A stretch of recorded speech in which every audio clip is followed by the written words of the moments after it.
वैश्विक पटल पर आपसी सहयोग रखने वाले देश अक्सर एक समूह के बंधन में बंध जाते हैं और अंतर्राष्ट्रीय स्तर पर उभरे ये समूह एक नई भू राजनीति को जन्म देते हैं। और ऐसा ही एक समूह है क्वाड, जिसे क्वाड्रिलैटरल सिक्योरिटी डायलॉग के नाम से जाना जाता है। इस समूह के हिस्सेदार हैं ऑस्ट्रेलिया, जापान, संयुक्त राज्य अमेरिका और भारत। इसी कड़ी में क्वाड समूह की बैठक अमेरिका में हुई। क्वाड शिखर सम्मेलन में कई वैश्विक मुद्दों पर चर्चा हुई और साथ ही सम्मेलन की टाइमिंग भी शानदार रही। गौरतलब है कि जल्द ही अमेरिका में राष्ट्रपति चुनाव होंगे और इसी चुनावी गहमागहमी के बीच यह संपन्न हुआ।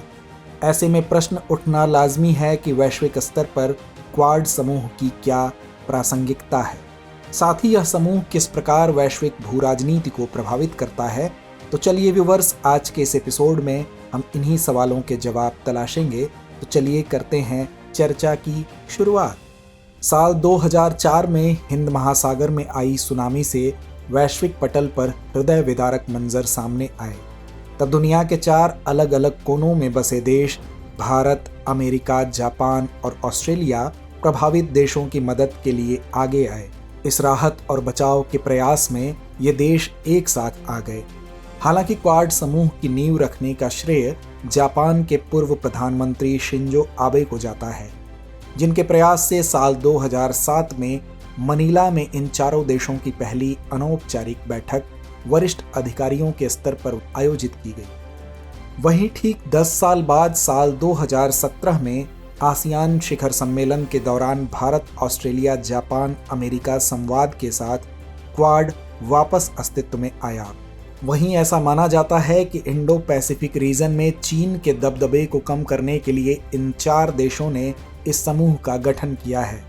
बहरहाल, अतीत से निकलकर वर्तमान में आते हैं।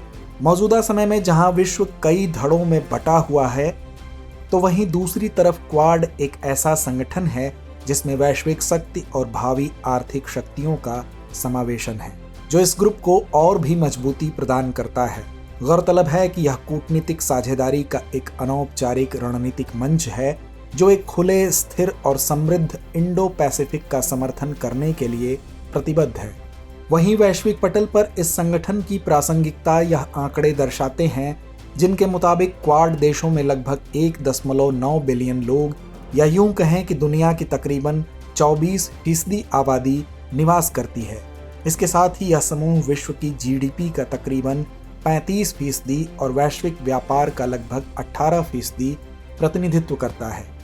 वहीं राजनीतिक विश्लेषकों के अनुसार इस समूह को शुरुआत से ही चीन 4 विरोधी देशों के समूह के रूप में देखता आ रहा है। उसके मन में यह धारणा है कि क्वाड के ये चारों देश उसकी बढ़ती ताकत और प्रभाव को रोकने के लिए एकजुट हुए हैं। हालांकि क्वाड के देशों ने कभी भी सार्वजनिक रूप से अपने सैन्य इरादों को लेकर कोई ठोस बयान नहीं दिया है, लेकिन यह व्यापक रूप से माना जाता है कि दक्षिण चीन सागर और हिंद महासागर में चीन के बढ़ते दबदबे को सीमित करना इन देशों की एक प्रमुख प्राथमिकता है। वहीं इस समूह में बेशक 4 ही देश शामिल हैं, लेकिन यह संगठन वैश्विक भू राजनीति में अपना गहरा प्रभाव छोड़ता है। इसे ऐसे समझिए कि क्वाड के चारों देश आसियान के महत्वपूर्ण साझेदार हैं और उन्होंने हमेशा आसियान की केंद्रीयता को मान्यता दी। वे आसियान के नेतृत्व वाली क्षेत्रीय संरचना के भी प्रबल समर्थक रहे हैं। इस समर्थन के साथ उन्होंने प्रशांत द्वीप समूह फोरम के साथ भी अपनी भागीदारी को मजबूत किया, जिसमें से ऑस्ट्रेलिया एक प्रमुख सदस्य है। क्वाड ने अपनी प्राथमिकताओं को प्रशांत पहल जैसे ब्लू पैसिफिक महाद्वीप के लिए 2050 रणनीति के साथ संरेखित किया, जिससे यह साफ हो गया कि वे इस क्षेत्र की दीर्घकालिक स्थिरता के प्रति कितने समर्पित हैं। इसके साथ ही हिंद महासागर में भी क्वाड की पैनी नजर है। संगठन ने इस क्षेत्र में हिंद महासागर रिम एसोसिएशन के नेतृत्व को समर्थन देने का निर्णय लिया, जिसमें भारत और ऑस्ट्रेलिया जैसे सदस्य देश भी शामिल हैं। जानकारों की माने तो क्वाड धीरे धीरे एक ऐसे गठबंधन में तब्दील हो रहा है जो न सिर्फ अपने सदस्य देशों बल्कि पूरे इंडो पैसिफिक क्षेत्र के लिए एक नई दिशा की नींव रख रहा है। अब बारी है इस कार्यक्रम के रविवारी विशेषांक दुनिया मेरे आगे की, जिसमें हम बात करेंगे दूसरी अहम अंतर्राष्ट्रीय खबरों की। संयुक्त राष्ट्र की एक रिपोर्ट के अनुसार म्यांमार के सैन्य शासन ने विरोधियों को चुप कराने के लिए हत्याओं और गिरफ्तारियों में वृद्धि कर दी है। रिपोर्ट में कहा गया है कि तख्तापलट के बाद से अब तक हजारों लोगों को गिरफ्तार किया जा चुका है। बता दें कि म्यांमार में सेना ने फरवरी 2021 में आंग सान सू की निर्वाचित नागरिक सरकार को हटाकर सत्ता पर कब्जा कर लिया था। फलस्वरूप म्यांमार के नागरिकों ने सेना के खिलाफ देशव्यापी सड़क विरोध प्रदर्शन शुरू कर दिया था, जिसे सेना के द्वारा हिंसक रूप से कुचल दिया गया। हाल ही में बांग्लादेश की अंतरिम सरकार के नेता मोहम्मद यूनुस भारत पर दबाव बनाने के लिए मेगाफोन कूटनीति का प्रयोग कर रहे हैं। बता दें कि किसी दूसरे देश को अपनी इच्छानुसार कार्य करने के लिए बाध्य करने हेतु कठोर या धमकी भरे बयान देने को मेगाफोन कूटनीति कहते हैं। दरअसल मोहम्मद यूनुस ने अपने एक इंटरव्यू में कहा कि शेख हसीना भारत में इसी शर्त पर रह सकती हैं कि भारत बांग्लादेश की पूर्व प्रधानमंत्री शेख हसीना को कोई भी सार्वजनिक बयान देने से रोके। भारत के विदेश मंत्रालय ने अभी तक मोहम्मद यूनुस की इन टिप्पणियों पर औपचारिक रूप से कोई प्रतिक्रिया नहीं दी है। बता दें कि बांग्लादेश में तख्तापलट के बाद से शेख हसीना भारत में हैं।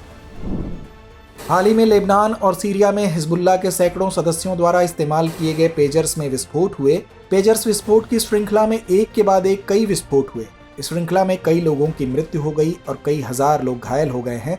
गौरतलब है कि इन घायलों में लेबनान में ईरान के राजदूत भी शामिल हैं। आतंकवादी समूह हिजबुल्लाह ने इन पेजर बम हमलों के लिए इजराइल को जिम्मेदार माना है। कई स्रोतों के अनुसार इसमें PETN यानी पेंटा एरिथ्रिटोल टेट्रानाइट्रेट का उपयोग किया गया है। दरअसल यह एक तरह का विस्फोटक है जिसे पेजर की बैटरीज पर लगाया गया था और जैसे ही पेजर में मौजूद बैटरी गर्म हुई वैसे ही उसमें विस्फोट हो गया। तो व्यूअर्स, चर्चा को यहीं विराम देते हैं और नोट करते हैं आज का सवाल। वैश्विक स्तर पर क्वाड समूह की क्या प्रासंगिकता है, समीक्षा कीजिए। डियर व्यूअर्स, अपने एग्जाम की तैयारी को और बेहतर करने के लिए हमारे चैनल को लाइक, शेयर और सब्सक्राइब करना न भूलें।